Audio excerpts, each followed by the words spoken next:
അനധികൃത സ്വത്ത് സമ്പാദന കേസിൽ കിഫ്ബി സിഇഒയും മുൻ ചീഫ് സെക്രട്ടറിയുമായ KM എബ്രഹാമിനെ ലക്ഷ്യമിട്ട് ഇഡിയും പ്രാഥമിക വിവരശേഖരണം ആരംഭിച്ചു. CBI അന്വേഷണത്തിനുള്ള ഹൈക്കോടതി ഉത്തരവിന് പിന്നാലെയാണ് നടപടി. S. ശ്രീകാന്ത് വിവരങ്ങളുമായി തിരുവനന്തപുരത്ത് നിന്ന് ചേരുന്നുണ്ട്. ശ്രീകാന്ത്, ഈ CBI അന്വേഷണത്തിനുള്ള ഹൈക്കോടതിയുടെ ഉത്തരവ്, അതിന് പിന്നാലെ ഉണ്ടായ വിവാദങ്ങൾ, ഇപ്പോൾ തന്നെ വലിയ രീതിയിൽ അത് ചർച്ച ചെയ്തുകൊണ്ടിരിക്കുന്ന സാഹചര്യം, അതിനൊക്കെ ഇടയിൽ ED കൂടി ഇറങ്ങാൻ പോകുന്നു എന്ന തരത്തിലുള്ള വിവരങ്ങൾ പുറത്തു വരുന്നു. എന്താണ് EDയുടെ നീക്കവുമായി ബന്ധപ്പെട്ട് ഈ ഘട്ടത്തിൽ ലഭ്യമാകുന്ന വിവരങ്ങൾ, ശ്രീകാന്ത്?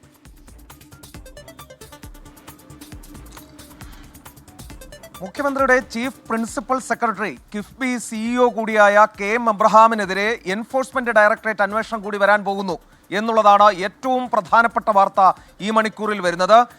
ഇതിൽ കഴിഞ്ഞ ദിവസം ജസ്റ്റിസ് K. ബാബു, ഹൈക്കോടതി സിംഗിൾ ജഡ്ജാണ്, അദ്ദേഹം CBI അന്വേഷണത്തിന് ഉത്തരവിട്ടിരുന്നു.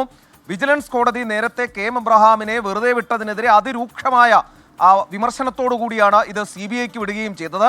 നിലവിലിപ്പോൾ ED തീരുമാനിച്ചിട്ടുള്ളത്, ഈ കേസുമായി ബന്ധപ്പെട്ട് ജോമോൻ പുത്തമ്പുരയ്ക്കൽ നൽകിയ ഹർജിയുടെ വിശദാംശങ്ങളെല്ലാം തന്നെ അവർ ശേഖരിച്ചു കഴിഞ്ഞു.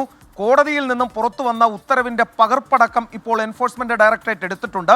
ഇതിൽ പ്രാഥമിക വിവരശേഖരണമാണ് ഇപ്പോൾ എൻഫോഴ്സ്മെന്റ് ഡയറക്ടറേറ്റിന്റെ ഭാഗത്തു നിന്നും നടക്കുന്നത്. പ്രാഥമിക വിവരശേഖരണം കഴിഞ്ഞ് ഇതിൽ CBIയുടെ അന്വേഷണം, CBI കേസ് രജിസ്റ്റർ ചെയ്ത അന്വേഷണം തുടങ്ങിയാലുടൻ KM എബ്രഹാമിനെതിരെ എൻഫോഴ്സ്മെന്റ് ഡയറക്ടറേറ്റും അവരുടെ നീക്കങ്ങൾ ആരംഭിക്കും.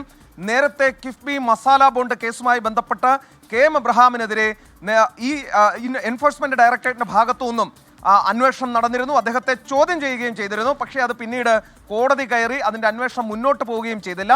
പക്ഷേ ഏറ്റവും ഒടുവിൽ ഇതാ അനധികൃത സ്വത്ത് സമ്പാദനത്തിൽ ഹൈക്കോടതി CBI അന്വേഷണത്തിന് ഉത്തരവിട്ടു. പിന്നാലെ എൻഫോഴ്സ്മെന്റ് ഡയറക്ടറേറ്റ് പിടിമുറുക്കാൻ പോകുന്നു KM എബ്രഹാമിന് മുകളിൽ.